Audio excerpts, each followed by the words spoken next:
Bonjour et bienvenue dans cette nouvelle vidéo de la chaîne Elpis. Aujourd'hui, pour cette section entre nous, j'ai invité mon amie Sarah Massengo qui a une entreprise qui s'appelle Time for Action et j'avais vraiment envie qu'elle puisse vous partager son témoignage et ce que Dieu a fait en elle au travers de son entreprise. Et c'est bien pour ça qu'elle est invitée aujourd'hui. Bonjour Sarah. Bonjour Johanna. Comment vas-tu? Très bien, merci pour l'invitation. C'est toujours un plaisir pour moi de partager, témoigner. Et merci à toi d'avoir accepté. Vraiment, je me réjouis de cet échange. Moi aussi. Alors Sarah, est-ce que tu peux nous expliquer qui es-tu, ce que tu fais Oui. présentement, ce qui t'occupe, plus largement, qui es-tu dans la vie de tous les jours? Enfin voilà, je te laisse te Ouais. présenter. Je suis Sarah. Sarah avec deux R, hein, déjà. Faites bien attention, c'est pas une erreur. Et moi, je suis une femme qui aime les gens.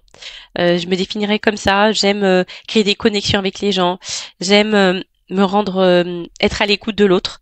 C'est vraiment, voilà, je suis comme ça depuis toute petite. Et aujourd'hui, en fait, j'ai trouvé le moyen de mettre mes capacités, mes talents au service des autres, cette capacité d'écoute que j'ai, cette envie de aussi je suis une personne qui voit en fait le potentiel chez les autres pour qu'ils puissent après au mieux l'utiliser dans leur vie. J'ai trouvé le moyen de pouvoir le réaliser. Euh, Est-ce que tu peux nous en dire un petit peu plus sur ton entreprise, Sarah? Parce que Oui, effectivement, tu as créé donc Time for Action il y a 4 ans maintenant, non? 3 ans. C'était en juin Ok. 2020. Ouais. Mm. Donc Time for Action, déjà le mot, en fait Time for Action, c'était pour moi, je voulais que par la marque, que ce soit qu'il y ait un message en fait qui passe. Et Time for Action, c'est vraiment l'idée, c'est agis pour que tu puisses avoir des résultats dans les domaines de ta vie.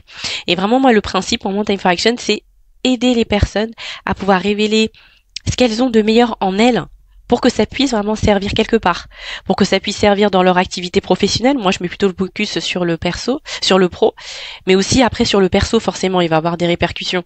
Donc vraiment, c'est révéler en fait la force intérieure que tu as, la lumière que tu as, ton leadership pour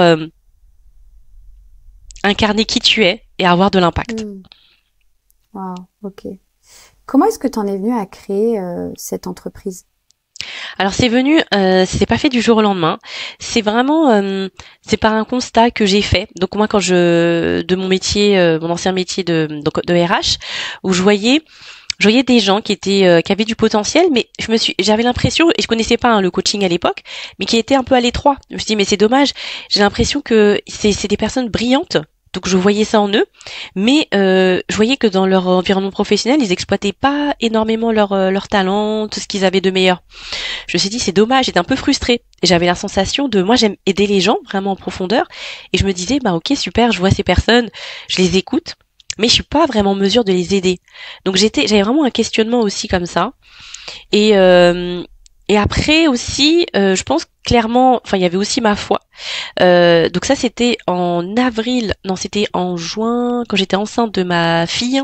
C'était en juin 2018 et c'est là la première occasion où vraiment j'ai entendu Dieu me parler en fait, qu'il allait se passer quelque chose, clairement que j'allais pouvoir aider les gens d'une autre manière et je me suis laissée un peu porter en fait. Je savais que je devais donc quitter mon emploi, Mm. donc dans les meilleures conditions pour avoir le chômage et après que j'allais être amenée à aider vraiment les gens en profondeur pour révéler qui ils sont vraiment. Voilà. Donc ça s'est fait petit à Mm. petit, hein, le plan n'était pas précis mais j'ai été à l'écoute des directives en fait hein, pour que je sois portée et guidée. Mm. Ok. Et du coup, est-ce que tu peux nous expliquer finalement comment ça s'est passé? Alors, tu as créé Ouais. l'entreprise, tu as galéré, ça s'est bien Ouais. passé. Ouais, Vas-y, ouais. explique-nous. Ouais, alors comment ça s'est passé dans un premier temps, c'est que déjà la phase la plus dure, j'ai l'impression que ça remonte à longtemps, c'est déjà quitter son emploi. Donc je me suis dit, je vais quitter mon emploi dans les meilleures conditions et c'était assez difficile parce que c'était quand même un job sécurité qui était bien confortable, où j'étais appréciée. C'était le premier obstacle. Donc en fait, on a discuté vraiment en famille, donc avec mon mari, on s'est dit ok, bon, Sarah, faut quand même que tu aies le chômage. Donc ça, c'était une étape pas évidente. Et après, moi, dès le départ, je me suis dit que cette entreprise-là, c'est pas la mienne en fait, que je vais vraiment la confier au Seigneur. Ça, c'était quelque chose dès le démarrage. Je me rappelle, j'avais acheté une amie qui m'a offert un planeur qui existe plus aujourd'hui, qui s'appelle l'Embrace Planner, et c'était vraiment pour faire en fait un petit business plan ou tes projets entrepreneuriaux pour le senior. Et c'était hyper bien, et je voyais, pour moi, c'était le point de démarrage par rapport à qu'est-ce qui allait se passer avec l'entreprise. Donc il y a eu ça du coup pour un peu tracer le chemin, les voies. Et après, donc là, si tu veux, la phase difficile, c'était ça, quitter l'emploi. Et après, l'autre phase difficile, c'était je me suis sentie nue et dénudée, me suis sentie un peu démunie. Ça y est, Sarah, t'as quitté ton boulot, qu'est-ce que je vais faire? Et donc l'autre phase où c'était compliqué avec moi-même, je m'étais dit, je peux pas rester toute seule. Donc ça a été une phase aussi un peu compliquée au démarrage. Il faut vraiment que je trouve quelqu'un pour m'accompagner. Donc j'ai trouvé quelqu'un, donc on a eu un coach en commun. Donc ça a été aussi la phase, où je me dis, je veux vraiment être avec quelqu'un. Et après, du coup, alors là, après, je me suis laissée porter, je me suis dit, ok, Sarah, tu te fais accompagner par quelqu'un de confiance, donc vas-y, fais confiance à cette personne par rapport à les lacunes que tu as. Parce que moi, j'étais pas sur les réseaux, c'est ça en fait le truc, la difficulté. Moi, j'étais pas du tout YouTube zéro, Instagram zéro, LinkedIn, voilà, tu vois. Donc il y avait tout à refaire, tu vois. La jungle. La jungle, tout à créer. Donc j'étais là comme ça, oula, mais qu'est-ce que c'est voilà, tout à découvrir, ça crée. C'est ça. Voilà, je pense que ça doit te parler aussi. Ah, complètement, ouais, tu débarques en fait, tu te dis, mais c'est quoi Puis moi, je me rappelle, en plus, j'avais quitté Instagram en mode pour mon personnel, Ouais. Il y a quelques années, et au moment où je décide d'ouvrir l'entreprise, je comprends qu'Insta, ça va être un canal, quasi obligatoire. Ouais. Je retourne sur Instagram et là, je me rends compte ce que c'est devenu Instagram. C'est-à-dire, c'est plus du tout le truc que c'était il y a 5 ans quand j'ai quitté, quoi. Tu vois, et je me dis, ah ouais, c'est devenu un empire, c'est devenu quelque chose qui peut faire des gens, en fait. Voilà. Et un outil d'influence extraordinaire. Et... nouvel espace, quoi. Tu vois, moi, je connaissais pas, tu vois, Instagram. Donc j'ai découvert vraiment tout sur le tas.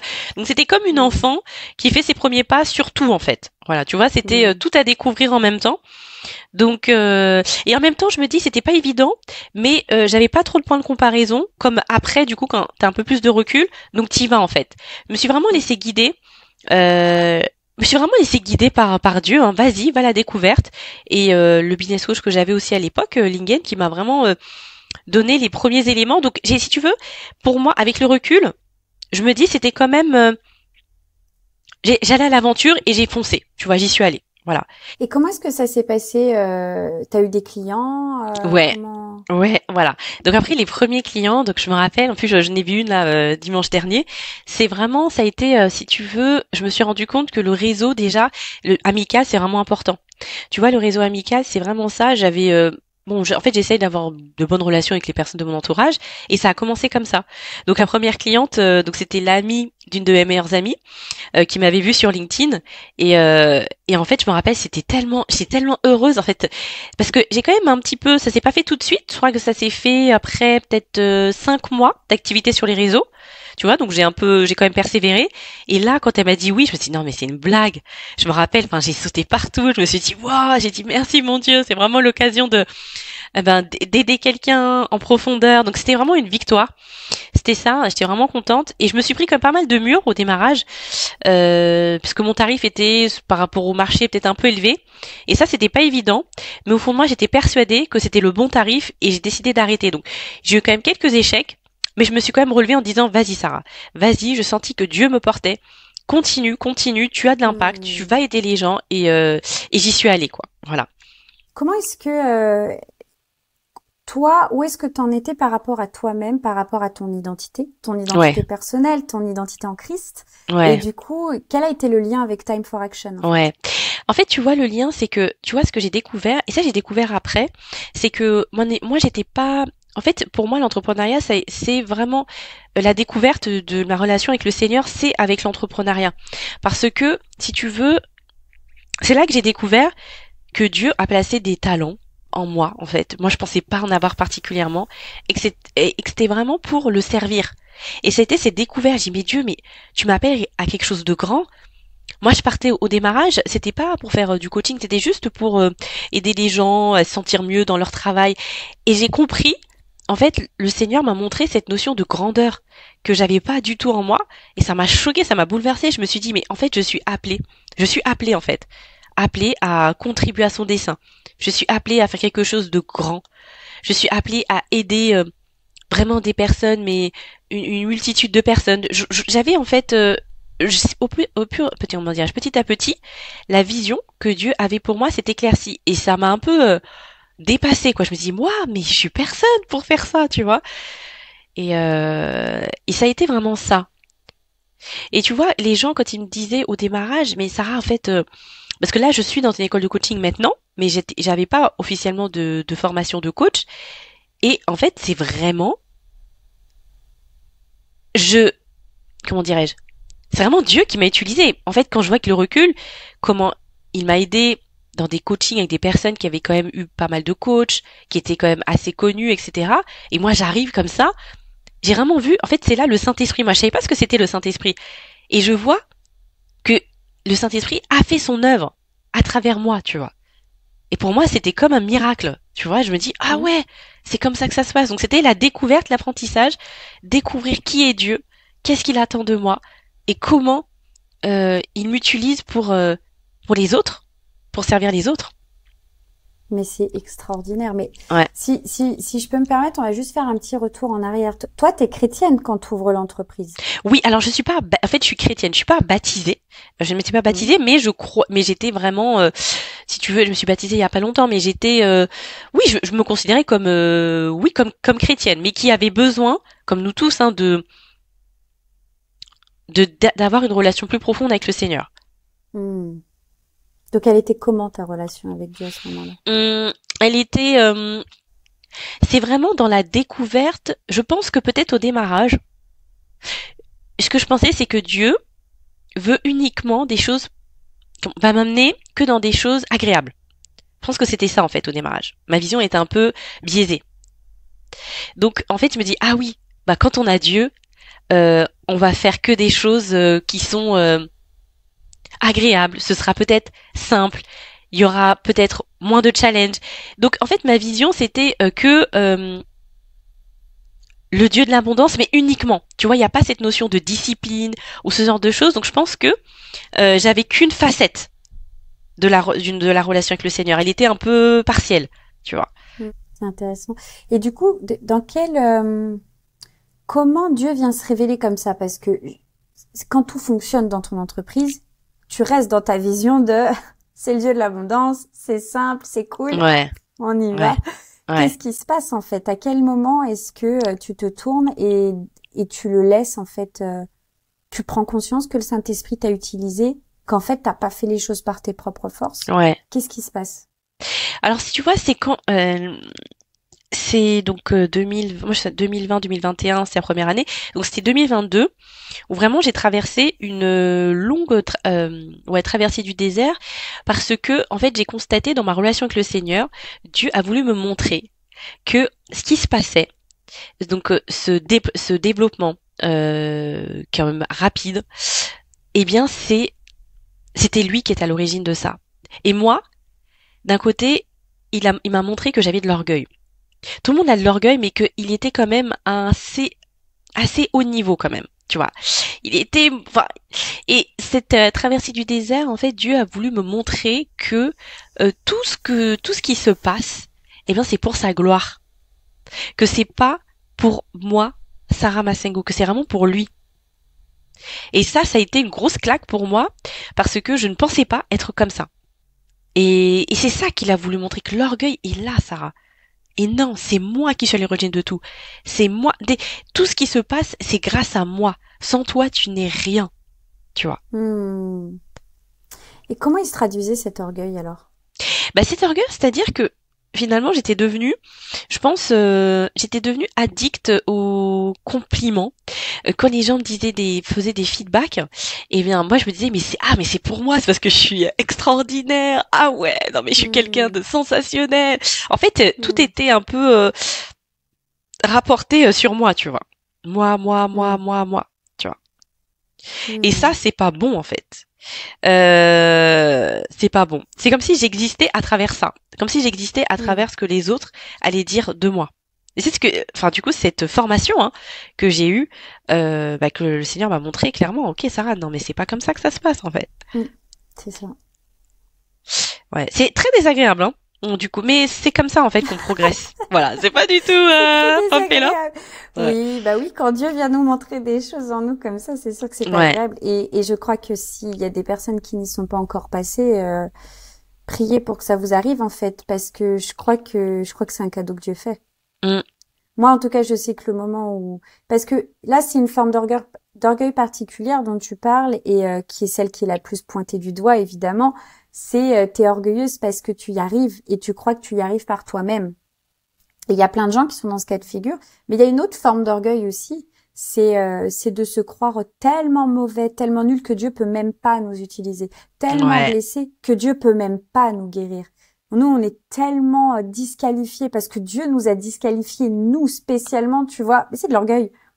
C'est vrai, Pourquoi je il suis ferait ça d'accord. si Ouais. particulièrement Ouais. avec toi, en fait? C'est Ouais, c'est n'importe vrai. quoi, Tu arrête. peux basculer d'autre Mais côté aussi. Ouais, c'est très juste ce que mais tu dis. tout à fait. Et ça, c'est un orgueil qui est un petit peu plus subtil et on aura moins tendance à dire aux gens, non, là, en fait, il faut que tu t'humilies sous la main de Dieu et que tu acceptes que tu es une créature merveilleuse. Et ça, c'est une forme d'orgueil qu'on traite moins parce qu'elle est plus subtile. Ouais. Et c'est pas l'objet de ton témoignage, mais je veux juste faire cette C'est parenthèse-là important. que ce n'est pas que, l'orgueil, c'est pas que se regarder dans le miroir en disant je suis formidable et j'y arrive par mes propres forces parce que je suis persévérante, parce que ceci, parce que cela. Bien sûr, mais grâce à Mm. qui? La Bible ne dit-elle pas qu'as-tu que tu n'aies pas reçu? Mm. Tu es formidable, mais c'est par la main de Dieu en fait. Ouais, c'est clair. C'est très juste ce que tu dis de l'autre côté. Du coup, qu'après tu peux l'autre côté, enfin l'autre facette de l'orgueil, de se sentir tellement médiocre que au final tu peux pas être utilisé. Hum. Et je pense qu'il y en a beaucoup. Je Ouais. trouverai quelqu'un pour témoigner de ça un jour. Ouais, c'est vrai. Ouais, ouais, non, mais moi, Il y ça en me a parle, hein. À certains moments, ça, c'est l'ombre aussi, hein, qui parle, dit, ma, ouais. Ah ouais, c'est clair. Et tu vois, par rapport à ça, tu vois, à certains moments, je pense que, tu vois, j'ai été confrontée à ça en me disant, tu vois, comme je suis vraiment dans l'intensité par rapport à ce que je vis, ah mais oui, franchement, j'étais trop forte, etc. Waouh, tout ça est lié à moi. Et l'autre côté, ah bah oui, finalement, bon, bah, je me suis pris plein de murs. Et derrière, ben, ça veut dire que je ne peux plus être utilisée, tu vois. Donc ça aussi, c'est bien que tu mettes l'accent là-dessus, parce que c'est facile de basculer de l'autre côté. Ouais. Merci. Ah mais non non mais c'est ça et même enfin là on va faire une petite déviation mais écoute hein, c'est que c'est comme ça mais je me suis rendu compte il y a quelque temps je chante, je fais de la louange et tout enfin voilà et c'est quelque chose qui est toujours très très éprouvant pour moi et en fait à un moment donné, je me rappelle une des premières fois où dans l'église où je suis actuellement, j'ai osé chanter avec ma voix pleine. J'ai eu l'intérieur de moi qui était déchiré, genre, mais ils vont se dire pour qui tu te prends, pourquoi tu Ouais. chantes comme ça, pourquoi tu chantes aussi fort, mais tu te prends pour des Namoina ou quoi, enfin tu vois, voilà. Mhm. Et en fait, c'est comme si il y avait une autre partie de moi qui était plus petite et qui disait, si tu te concentres sur leur regard et donc sur toi, Ouais. oui, c'est ce que tu penses. Mais si tu te concentres uniquement sur Jésus, comment est-ce que tu vas Voilà. louer? Voilà, Et c'est ça. là d'un coup, tu Ouais. te poses plus la question, est-ce C'est que je ça. chante trop fort ou pas? Tu Ouais. loues. C'est vrai. Tu vois? Et Mm. c'est ça, c'est que des fois, même la façon dont on est impressionné par le regard des autres est Mm. orgueilleux, dans le sens où c'est nous, au travers de ça, la seule chose qui compte, c'est nous, c'est qu'est-ce qu'on va penser de moi, c'est qu'est-ce qu'ils vont dire de moi, moi, moi, moi, moi. Le Mm. résultat final, c'est le même, c'est moi. Ouais, c'est vrai. Tout est relatif à moi. Que si d'un coup, je me pose et je dis non, c'est pour Jésus. Mm. Je suis la femme qui a brisé le parfum au pied de Jésus, là, tu Ouais, vois. c'est ça. C'était extravagant. Les gens ont critiqué, mais Mm. elle s'en fichait parce qu'elle savait sur les pieds de qui elle était en train de répandre le parfum. Mm. C'est clair. C'est un très bel exemple ce que tu dis. Et ça te permet de te détacher, en fait, et c'est pour ça, et ça, je pense c'est important de le comprendre, de bien le comprendre, en fait, de se poser toujours les questions, pourquoi on fait les choses, tu vois? Pourquoi on fait les choses? Est-ce que c'est pour le Seigneur? Est-ce que c'est pour sa gloire? Et si tu restes fixé là-dessus, tu vas faire les choses avec excellence, peu importe ce que les autres vont dire, en fait, parce que c'est pour lui, ouais. Et ne pas être gêné de faire ça pour lui, ouais, ne pas avoir honte aussi, ouais. Non, c'est C'est puissant ça. comme exemple. Au niveau de tout ce que tu as traversé, tu vois, enfin, du désert que tu as traversé, qu'est-ce que tu as compris spirituellement, mais aussi professionnellement et personnellement? Parce que tout ce qu'on vit, on en a parlé la semaine dernière avec Jessie, on peut pas compartimenter. Tu vois? Ouais, c'est vrai. Quand on vit quelque chose, ça rayonne sur chaque sphère, sur la façon dont on élève nos enfants, sur Mm, l'épouse qu'on est, sur l'entrepreneur qu'on est, sur l'adoratrice qu'on est. mm, Qu'est-ce que les difficultés que tu as traversées, et si tu peux nous en dire peut-être aussi un peu plus par rapport à ce désert, qu'est-ce mm. que ça t'a permis de comprendre? En fait, ça m'a permis de comprendre que, du coup, que que j'apprenne vraiment, tu vois, on va parler d'un truc élémentaire, c'est sur l'amour que l'on se porte et l'amour que j'ai pour le Seigneur. En fait, et ça se répercute aussi dans le perso, c'est vraiment comprendre, tu vois, mes enfants, les enfants, tu vois, ils nous aiment d'une manière inconditionnelle, en fait. Et en fait, ce que le Seigneur a voulu montrer aussi, c'est que tu vois, Sarah, tes enfants, comme ils t'aiment, même ton mari, moi, je t'aime bien plus que ça, en fait. Si tu veux, ça m'a montré, euh, à travers, en fait, mes proches, vraiment, mon cercle très proche, Hmm. que, en fait, qu'est-ce que c'est l'amour inconditionnel? Eh bien, moi, je t'aime bien plus que ça. Et je t'aime pas par rapport à ce que tu fais. Wow. Tu vois? Et c'est ça, c'est pas l'amour performance. Et tu vois, et même par rapport mes enfants, mon mari, moi parfois j'ai tendance, j'ai envie de faire plein de trucs pour me dire ah mais oui, tout le monde va être content, ce genre de choses. Et en fait, Dieu, a voulu montrer, et aussi avec l'entreprise, c'est pas parce que tu fais plein de choses. Oui, t'es dans l'action, c'est bien. Mais en fait, je t'aime parce que tu es. Mes enfants m'aiment parce que je suis leur maman. Tu vois? Et ça, c'est un truc que j'avais du mal à comprendre. Et Hmm. qui est très important, tu vois. Qui est Bien élémentaire, sûr. enfin, qui est primordial, vraiment, je sais pas comment. Mais c'est hyper important ce que tu dis parce que je crois qu'il y a beaucoup de chrétiens et peu importe que tu sois chrétien depuis 24 heures ou depuis 24 ans, je pense que c'est tellement ancré dans notre société, dans quelque part que l'accomplissement personnel est relié au faire, la valeur Mm. personnelle est reliée au faire. Quand Dieu Ouais, nous dit, je t'aime parce que tu es, pour ce que tu es, mm. malgré ce que tu es, Ouais, tu vois, et on a ouais, c'est besoin de clair. grandir en fait là-dedans. Ouais. On a besoin de grandir, c'est l'amour. On a besoin de grandir dans et c'est cette dimension de l'amour que j'avais du mal en fait à accepter Mm.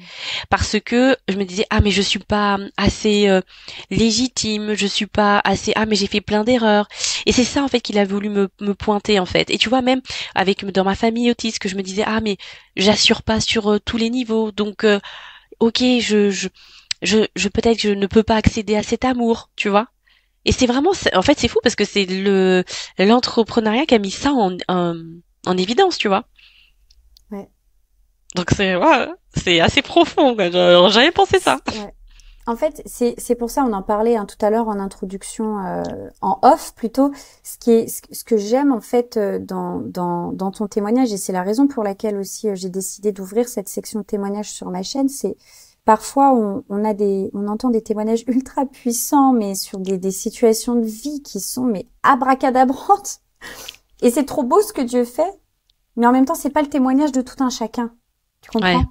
ouais, Et ce que j'aime là, c'est de dire, mais Dieu, il est venu te chercher dans une création d'entreprise. mm, Non, mais c'est juste un truc de dingue. Et ouais, le pire, c'est qu'il est venu te trouver dans ta pleine réussite. ouais, C'est-à-dire que il t'a propulsé, parce que moi, je te connais depuis le début, donc j'ai vu ton évolution, j'ai entendu déjà des témoignages. Enfin voilà, j'ai eu la grâce de te rencontrer, mais c'est vrai que moi, je te connaissais de YouTube en fait. Et donc je savais en fait que toi ça cartonnait. Et je me disais même, mais Jésus, si ça cartonne pour elle, ça a cartonné pour moi. Mais ouais, c'est bon, ce qu'on me dit. mais non, mais c'est magnifique. Mais parce qu'en fait, moi j'avais que mon regard humain sur ta situation. Et finalement, le moment où il coupe les vannes, là il te montre, tu réussis parce que je suis là. Et viens, on va parler des choses vraies Ouais, maintenant. ouais, Et c'est juste fou parce que peut-être il y a des gens qui sont dans cette situation en ce moment et qui se disent mais je comprends pas quoi. ouais, J'ai prié, c'est son projet, c'est lui qui a mis ça sur mon cœur. Et t'as dû passer par ce questionnement. ouais.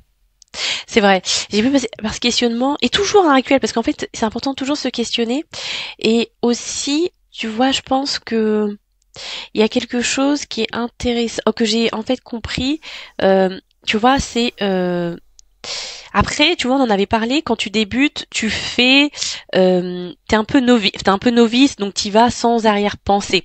Et après, ce que j'ai découvert, c'est que j'ai testé pas mal de trucs et je me suis dit, mais je me suis un peu noyée dans plein de stratégies, à gauche, à Mm. droite, aller à là, Ouais, à fond. à pas aller jusqu'au bout des choses. Et Mm. en fait, ce que j'ai appris, ce que Dieu m'a voulu montrer, c'est que simplifie les choses, c'est que j'aime la simplicité. Je suis quelqu'un Ouais. de, comment dire, j'aime les choses abouties, j'aime les belles choses, mais en même temps, j'ai un côté simple, en fait, j'aime la simplicité. Alors ça, c'était un truc, c'est une de mes valeurs, la Ouais. simplicité. On a eu la même coach, pareil. Ouais, mais tu vois, C'est voilà, pour c'est ça ça. qu'elle nous a attirés. Ouais, mais d'un côté de ça, tu vois, j'aime aussi le côté, les choses vraiment élaborées, les belles choses. Enfin, j'aime, tu vois, j'aime aussi la mode, etc. Mais il faut que ce soit simple. Et tu vois, voilà. Et ça, c'est vraiment une révélation. J'aurais jamais pensé ça. Ouais. Donc, tu vois, c'est ça le Mm. truc, c'est qu'on continue de se découvrir, on continue d'apprendre sur soi tout le temps. Et, et après, Dieu est surprenant. En fait, parfois il veut nous placer dans des endroits, on se dit non, mais en fait, comment ça se fait? C'est pas ce que j'avais prévu, c'est pas ce que je pensais. Et tu vois, là, c'est ce qui se passe. Tu vois, là en fait, il m'appelle aussi maintenant à aider plutôt des managers aussi, à intervenir en entreprise. Moi, je partais pas du tout là-dessus. Euh, il m'a appelé à reprendre un job salarié pour ça, en fait, du coup. Dans cette dynamique, c'est vraiment pour après aider aussi des managers. Donc, en fait, la direction, le plan qu'il a pour nous est assez déstabilisant. Et ce que j'ai compris, c'est que de suivre parfois les étapes, donc de suivre les étapes avec obéissance, sans trop se poser de questions pour après. C'est ultra. En fait, c'est vraiment la foi. Enfin, c'est la foi en action. Mais je trouve que l'entrepreneuriat, c'est particulier, franchement, comme cheminement par rapport à sa foi. C'est un des moyens, je pense, par excellence pour vraiment grandir par rapport à sa foi dans le Seigneur, hein, parce que je sais pas ce que t'en penses, mais oh. Ah, mais moi, il est venu me chercher comme jamais au travers depuis l'ouverture d'Elpis. C'était en septembre 2021, ça fait 1 an et demi. J'ai pas arrêté de grandir, en fait. Parce qu'il est venu, Dieu procède par étapes, tu vois. Il y a le mariage, la maternité, bien sûr, il vient chercher des choses et tout. Mais dans l'entrepreneuriat, il est venu plus profond, peut-être. Ouais. Tu vois. Il est venu plus profond. Puis il est venu aussi me montrer mes insuffisances. Par rapport à la persévérance, par rapport à la discipline, à la constance. C'était clairement des choses sur lesquelles j'étais déficitaire, hein, je pense que je peux le dire. Et je pense que tous ceux, même ceux qui cartonnent, en fait, ils passent par là à un moment ou à un autre. Ça fait partie du chemin et c'est ok, en fait. Ouais, c'est ok, ouais. Et en fait, et tu vois, ce que tu dis, c'est hyper intéressant. Moi, ce que j'ai appris aussi, c'est que la vision change. Alors du coup, moi, j'étais un peu réticente au changement. Ça, je savais pas. J'ai dit ok, d'accord. Purée, je suis assez obstinée. On en avait parlé la dernière fois à une conférence, c'est la différence entre obstiné et déterminé. Donc c'est bien d'être déterminé, mais obstiné, c'est un petit peu ça. Par contre, Moins bien. ouais, c'est moins bien. Ouais, c'est ce que j'ai découvert. Donc en fait, ça te fait découvrir aussi ça te fait découvrir des ombres en fait que je connaissais pas, mais pour vraiment encore plus assumer ton leadership, ta lumière en fait, tu vois. Et ça, c'est une formation, ouais, c'est une formation de tous les jours. Voilà, il procède aussi de cette manière. Ouais. Donc être assez flex et du coup, tu vois, moi j'ai été formée. En fait, ce qui me forme aussi Dieu, c'est le côté, tu vois, dispersion. Tu vois, dire mais ok, tu vas à droite, tu vas à gauche, reste sur un chemin, va jusqu'au bout. C'est ça, c'est ça. Et tu verras ce que ça donne. Et ça, je pense que c'est un des challenges le plus complexe du coup. La question qui arrivait après, c'était finalement, était en train de répondre à ça, mais qu'est-ce que t'as appris, quelle force t'as développée, ouais. Et quelle guérison a pris place, parce que moi, je crois aussi que je t'ai rencontré, la dernière fois qu'on s'est vu, c'était il y a 1 année, c'est le jour et la nuit, hein. C'est le jour et la nuit, il y a eu une guérison qui a pris place. Ouais, c'est vrai. En fait, c'était vraiment le rejet, tu vois. Et ça, je savais pas à quel point le rejet. Donc, en fait, si tu veux, Dieu m'a appelé à me dire, Sarah, arrête cette blessure du rejet, il faut vraiment que tu guérisses de ça, quoi. C'est juste pas possible.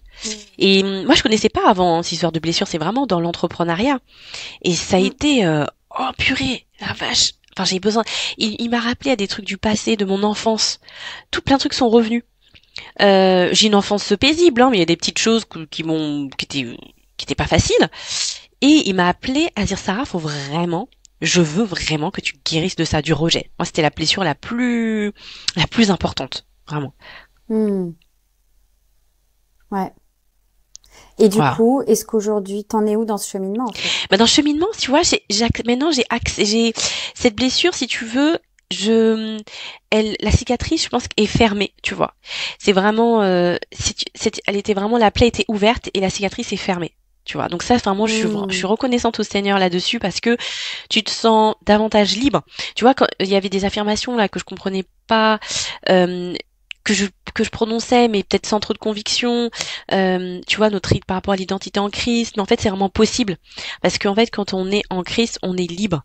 Et c'est ce que j'expérimente, tu vois. Je me dis ah ouais, je suis tout au début, mais c'est un truc de fou et ça vient que de commencer, tu vois. Et ce que j'expérimente, c'est que Dieu, en fait, par rapport aux guérisons, alors il utilise des personnes parfois pour nous guérir, mais encore d'autres choses. Je sais que j'ai besoin de guérir et je sais que il me les montre au bon moment, tu vois. Et le truc, c'est que ce que j'ai appris, c'est vraiment comment, et c'est pas facile tous les jours, mais comment être à l'écoute de sa voix, tu vois. Parce que il m'a appris aussi à m'accepter moi dans ma forme de neuroatypie. Donc c'est-à-dire avec la neuroatypie, c'est que tu vis les choses avec intensité. Donc en fait, tu as des up and down. Donc aussi m'aimer comme je suis et même dans les périodes de down aussi apprendre à l'écouter. Comment entendre la voix de Dieu quand ça va pas, tu vois. Et si tu avais un mot de la fin pour quelqu'un qui est dans ta situation, qui vient d'ouvrir une entreprise, ça a cartonné, là d'un coup il comprend pas ce qui se passe, qu'est-ce que tu lui dirais? Moi je dirais, c'est vraiment, être à l'écoute, vraiment de faire de trouver le moyen d'entendre la voix de Dieu. Parce que Dieu, il nous parle d'une manière qui est vraiment spécifique et si on a vraiment ce moyen, on arrive vraiment à l'entendre. On arrive à trouver une routine qui nous permet d'entendre le Seigneur. C'est-à-dire on sera convaincu que tout est entre ses mains, tu vois. Et ça, c'est hyper important, je pense, de développer ça au quotidien. Ok. Ouais. C'est vrai. Ah bah de toute façon, c'est son projet. Donc ouais, c'est son projet, c'est pas le nôtre. C'est son projet, ouais. C'est ça. C'est vraiment quelque chose qu'on a besoin de comprendre en fait. Ouais. C'est ce que je dirais. Merci Sarah. Merci à toi, Johanna. Merci pour ce temps ensemble. Merci. Pour vraiment ce témoignage, ta disponibilité. Et j'espère et je crois que ça aura béni et encouragé des personnes aujourd'hui. Merci beaucoup. Je te dis à bientôt. À bientôt, Johanna. Bye. Ciao, ciao.